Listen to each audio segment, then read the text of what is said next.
తమ భూములు అక్రమంగా పట్టా చేసుకున్న ఆక్రమణదారులపై చర్యలు తీసుకోవాలని సిద్దిపేట జిల్లా పోతారం గ్రామస్తులు ఉస్నాబాద్ ఆర్డీఓ కార్యాలయం ఎదుట దీక్ష చేపట్టారు.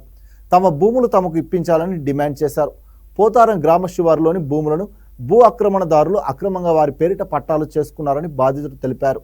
ఇదే విషయమై స్థానిక ఆర్డీఓ కార్యాలయంలో ఫిర్యాదు చేశామన్నారు. భూములను సర్వే చేసి పంచనామా నిర్వహించాక తమకు న్యాయం చేస్తామన్న అధికారులు ఇప్పటి వరకు న్యాయం చేయలేదన్నారు. భూములను తమ పేరు మీద రిజిస్టర్ చేయించుకున్న ఆక్రమణదారులు యథేచ్ఛగా మరొకరిపైకి మార్చుకుంటున్నారని ఆందోళన వ్యక్తం చేశారు. న్యాయం జరిగేంత వరకు నిరాహార దీక్ష కొనసాగిస్తామన్నారు. నమస్కారం అండి, నా పేరు వెంకటేష్. మేమందరం పోతారం గ్రామంలో శివార్లో ఉంటాము. మా భూమిలు పోతారంలో మరియు మిర్జాపూర్లో ఉన్నాయి. కాకపోతే కొందరు భూ కబ్జాదారులు ఇల్లీగల్గా మా ల్యాండ్ రిజిస్టర్ చేసుకున్నారు. గత 6 నెలల నుంచి మేము ఎంఆర్ ఆఫీస్కి తిరుగుతున్నాం. మాకు హామీ ఇచ్చారు, మోకా పంచనామా చేశారు, మీకు న్యాయం చేస్తామని. మళ్ళీ అదే పట్టాలు ఇంకోళ్ళ పేరు మీద ఇల్లీగలీ ఇంకోళ్ళ పేరు మీద మళ్ళీ ఎక్కిస్తున్నారు, చేంజ్ చేస్తున్నారు పట్టాలు. వీళ్ళ పేరు నుంచి వాళ్ళ పేరు నుంచి వీళ్ళకు నుంచి వాళ్ళకు.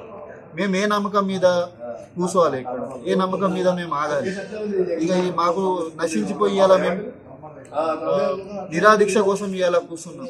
మాకు న్యాయం చేయాలి. 10 నుంచి 12 కుటుంబాలు ఈ భూమి మీద ఆధారపడి ఉన్నాయి. ప్రతి సర్వే నెంబర్లో ఒక కుటుంబంలో వాళ్ళ పిల్ల కానీ ప్రతి కుటుంబంలో ఒక 7-8 మంది ఈ భూమి మీద ఆధారంగా బతుకుతున్నారు.